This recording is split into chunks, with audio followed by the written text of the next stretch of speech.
Bonjour à tous, bienvenue dans l'interview. Bonjour Maria-Arena. Bonjour. Députée européenne pour le Parti socialiste. Est-ce que vous comprenez les taximens qui sont dans les rues de Bruxelles ce midi ? Oui, bien sûr. Je pense que ce qui se passe aujourd'hui avec Uber, c'est quelque chose qui peut toucher, bien entendu, les taxis. Ça les touche quand on entend qu'ils ont déjà perdu 15% de leur marché. Mais ça peut toucher toute autre forme de travail, c'est-à-dire c'est vraiment une atteinte à un modèle social. C'est une entreprise qui se trouve aux États-Unis, qui dit qu'elle fait une économie de partage, mais en fait pas du tout. Ce qu'elle fait, c'est qu'elle concentre les bénéfices dans un lieu qui est logé aux États-Unis. Elle ne paye pas ses impôts ici en Belgique, là où elle prend les parts de marché.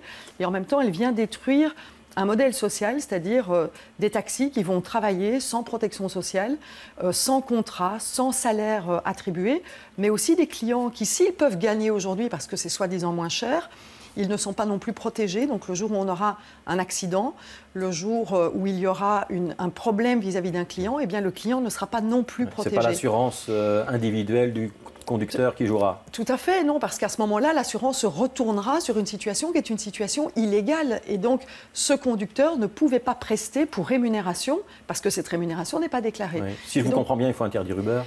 Alors, c'est ce qui se passe aujourd'hui à Bruxelles, c'est qu'on a dit qu'il devait y avoir une interdiction. Il y a eu déjà des arrêts qui ont été donnés pour dire qu'il y a quand même une certaine forme de tolérance. Alors, c'est un peu toute la difficulté de ces systèmes qui sont ces systèmes soi-disant d'économie partagée, c'est qu'il y a un flou artistique, il n'y a pas de réglementation, c'est ce qui se passe avec Airbnb par exemple aussi, et donc on doit absolument travailler sur la réglementation. Donc ça ne veut pas dire qu'on est contre l'innovation, je pense qu'on peut réfléchir, mais il faut que cette innovation ne vienne pas casser les protections qui sont les protections des consommateurs et les protections des travailleurs. Est-ce que l'Europe est au niveau face à Uber ? On pourrait se dire, tiens, ça c'est une problématique européenne, puisque le problème s'oppose dans plusieurs pays européens. On voit bien que les États membres réagissent en ordre dispersé. Alors j'ai posé la question à la commissaire Thyssen en lui disant, tiens, quelle est l'initiative que la Commission européenne pourrait prendre là-dessus ? Elle m'a répondu que il fallait respecter le modèle social européen, c'est-à-dire le modèle dans lequel on paye avec un statut de travailleur et pour lequel on paye ses cotisations sociales et ses impôts. Et elle souhaite lancer une étude à la Commission européenne pour voir les effets destructeurs que peut causer des initiatives. Ce sera trop tard, le temps qu'on ait l'étude, Uber sera déjà bien implanté. On voit bien qu'à Bruxelles, il a déjà pris une part du marché. C'est bien entendu la difficulté. Vous savez qu'aujourd'hui, la Cour de justice européenne a été saisie par rapport à la loi espagnole qui a été prise. Et donc, on attend aussi une position de la Cour de justice européenne sur ce sujet. Au niveau belge, quand Bart Tommelijn, secrétaire d'État chargé de la lutte contre la fraude, dit finalement, ceux qui conduisent pour Uber, c'est une activité indépendante, il a raison ou il a tort? Alors je pense qu'on doit travailler sur le statut. Aujourd'hui, le problème, c'est qu'ils n'ont même pas de statut, ces travailleurs. Donc il ne s'agit pas uniquement du statut du travailleur indépendant ou salarié, il s'agit aussi de la protection et de la qualité qu'on doit pouvoir garantir par rapport à un statut tel que celui-là. Donc pour nous, le statut, c'est important parce que ça permet de payer des cotisations sociales. Les cotisations sociales, c'est aussi tout ce qui permet de donner une protection, c'est-à-dire un droit à la pension, un droit aux allocations de chômage, un droit à la santé. Quand vous êtes malade, vous allez à l'hôpital. Donc les cotisations sociales, ça sert à ça. C'est pas juste payer moins cher pour rien. Si je vous entends bien, vous n'êtes pas du tout du côté d'Uber. Non. Et donc, si ce n'est pas la position uniquement de Maria-Arena, mais bien de l'ensemble du Parti socialiste, tout à fait. Ça veut dire qu'en région bruxelloise, on ne va pas du tout légaliser Uber et on ne permettra pas à Uber de continuer à pratiquer. Alors, il y a des discussions aujourd'hui au niveau du gouvernement bruxellois. Je laisse les représentants du gouvernement bruxellois prendre une position là-dessus. C'est pas le socialiste flamand qui est en charge du dossier. Voilà. Et donc, moi, il y a quand même un ministre-président qui est socialiste francophone. Tout à fait. Et donc, je pense que la position du PS est claire. On ne peut pas favoriser une initiative qui n'est pas une économie du partage, on ne doit pas se tromper. Une initiative qui favorise l'ultralibéralisme d'une société qui se trouve aux États-Unis, qui ne paye pas d'impôts au niveau belge et qui casse les contrats ici en Europe. Vous n'avez jamais pris une voiture Uber? Jamais. Est-ce que vous avez déjà louer un appartement ou utiliser le système Airbnb? Alors, je veille en tout cas à ce que ce soit, quand je le fais, des particuliers. Donc ça veut dire oui, vous l'avez déjà fait. Oui, je l'ai déjà fait, exactement. Et donc, je suis aussi pour la réglementation dans le cadre du Airbnb, c'est-à-dire qu'il puisse y avoir un impôt sur la propriété immobilière. Vous savez qu'au niveau du PS, il y a toute une discussion là-dessus. La rémunération qui est générée par la propriété immobilière doit pouvoir être imposée. Ça rentre dans le cadre du Airbnb, mais c'est aussi la déclaration des revenus qu'on peut avoir dans le cadre d'Airbnb. Pour nous, c'est essentiel. Vous ne vous dites pas, dans le cas d'Airbnb que vous avez utilisé, comme dans le cas d'Uber que vous n'utilisez pas, finalement, c'est plus sympa, c'est plus pratique, c'est beaucoup moins cher et il suffit que je fasse 2 clics et j'ai ce que je cherchais, alors qu'autrefois, je dois passer un coup de téléphone et attendre mon taxi pendant 25 minutes. Alors, comme je disais, on doit être ouvert à l'innovation, mais cette innovation doit permettre de payer ses impôts. On doit payer ses cotisations et ses contributions. L'économie participative a une limite. Tout à fait. Ouais. Oui. Alors, je voudrais qu'on parle des réfugiés. Est-ce que la Belgique était au niveau de l'accueil ou pas? Non, je pense qu'aujourd'hui, on ne peut pas dire qu'on est au niveau de l'accueil quand on a plus de 1000 personnes qui sont aujourd'hui au parc Maximilien, qui doivent attendre plus d'une semaine sous la pluie, dans des tentes. Donc on ne peut pas dire qu'on est à la hauteur de l'accueil actuellement quand on n'arrive pas à dégonfler cette situation. Donc la Belgique, comme l'Europe, n'a pas été à la hauteur aujourd'hui par rapport à la question de la demande d'asile, qui est une question humanitaire. Elle était prévisible. Est-ce qu'on s'imaginait que la guerre en Syrie, que la dictature en Érythrée, que la question irakienne n'allait pas avoir d'impact sur nous, Européens? Bien entendu, ça a un impact.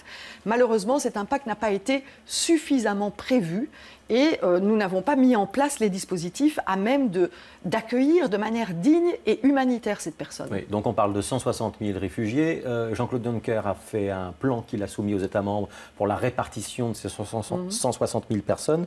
Il va falloir l'imposer, ce plan? Oui. Ouais.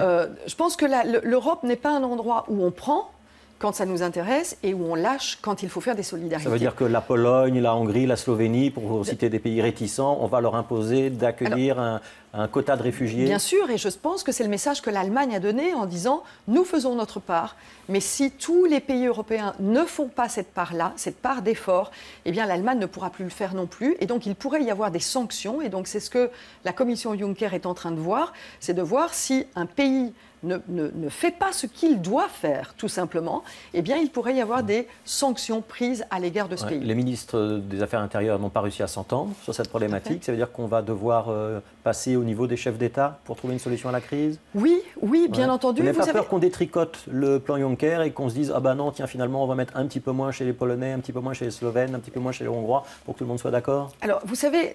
Aujourd'hui, on est en train de parler de 120 plus les 40 000 qui étaient prévus, les 160 000 personnes pour lesquelles il doit y avoir un plan de répartition. Moi, je me souviens quand j'étais à l'accueil en Belgique aussi, à l'accueil des demandeurs d'asile, nous avons établi un plan de répartition parce que la charge était beaucoup trop importante ici sur Bruxelles et nous avions dit il faut que chaque région, chaque commune prenne sa responsabilité. Au niveau européen, on doit faire la même chose. Maria Arena, quand on a des États membres, donc c'est le groupe Visegrad, donc les pays de l'ancienne Europe de l'Est ne sont pas du tout sur la même longueur d'onde que les pays d'Europe de l'Ouest. Mais il faut qu'on puisse demander à ces pays de faire ce qu'ils doivent faire au niveau de l'Europe. Est-ce que les Français, les Belges, éventuellement les Allemands peuvent avoir raison contre tous les autres?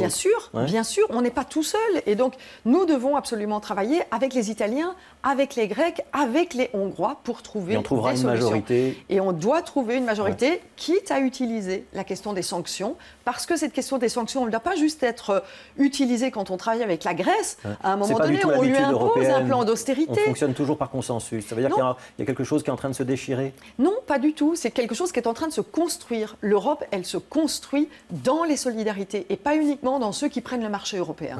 La Hongrie de Viktor Orban, elle est encore dans l'idéal européen? Alors moi, ça me pose vraiment un problème au niveau de la Hongrie parce que non seulement elle n'est pas dans l'idéal européen, non seulement elle ne respecte pas les principes européens qui sont les principes fondamentaux des droits de l'homme, mais en plus, le problème d'Orban, c'est qu'il fait partie d'un groupe politique qui est le premier groupe politique du Parlement européen, qui est le PPE. Parti populaire européen, chrétien-démocrate, centre-droit pour faire simple. Et qui est le parti Juncker. Et donc je pense qu'il doit aussi y avoir une attitude politique de la part de ces partis démocrates qui se disent démocrates par rapport à un chef d'État tel que Orban. Et la solution, c'est quoi? On demande à la Hongrie de quitter l'Union européenne? Non, ce n'est pas demander à la Hongrie de quitter l'Union européenne, mais c'est de pouvoir dire au PPE, si les Hongrois continuent de cette manière-là, ils ne font plus partie d'un groupe des démocrates. Oui, c'est Gérard Deprez qui a dit hier qu'elle était sur une voie fascisante, la Hongrie. Est-ce qu'il a un peu forcé le trait ou ça correspond à votre opinion? Tout à fait. Je pense que quand on voit la manière dont les Hongrois sont en train de traiter la question de l'asile, on peut dire que c'est fascisant. Ça veut dire qu'on a raté quelque chose en Europe si on a un pays membre de l'Union qui est fascisant? Non, ça veut dire que l'Europe se construit au jour le jour et que l'Europe n'est jamais à l'abri de ce genre de choses. On le voit avec Marine Le Pen aujourd'hui en France, on n'est pas à l'abri de cette situation. Et ce qu'on vit aujourd'hui, c'est qu'on a des populations qui sont fragilisées et qui ont peur à un moment donné. Eh bien, ces partis, ils utilisent les peurs. Et nous, ce que nous devons faire, c'est de pouvoir continuer à garantir aux Européens le fait qu'ils ont des protections. Et on revient à Uber. Si on continue à casser les protections des Européens, c'est normal que ceux-ci ont peur. Et on ne peut pas leur dire « soyez généreux vis-à-vis des autres ». Et donc, on doit travailler sur les protections des Européens et en même temps demander de la solidarité vis-à-vis des peuples qui sont dans des situations humanitaires très compliquées. Vous avez été au parc Maximilien? Je n'y suis pas allée, mais pour des raisons tout à fait personnelles. Je pense que les politiques ne doivent pas agir par l'émotion. Les politiques, ils doivent agir parce qu'il y a un problème aujourd'hui qui est un problème d'accueil. Aller au parc Maximilien, c'est se soumettre à une forme d'émotion et je n'ai pas envie d'agir de cette manière-là. Le secrétaire d'État à l'asile et à la migration, il doit y aller? C'est lui qui doit savoir, je pense que c'est lui qui doit savoir ce qu'il doit faire. Je n'ai pas de leçon à donner à Théo Franken. Merci Maria-Arena d'avoir été l'invitée de l'interview. On se retrouve demain à 12h45 pour le direct, 19h45, 21h45, 23h45 pour les rediffusions. À demain.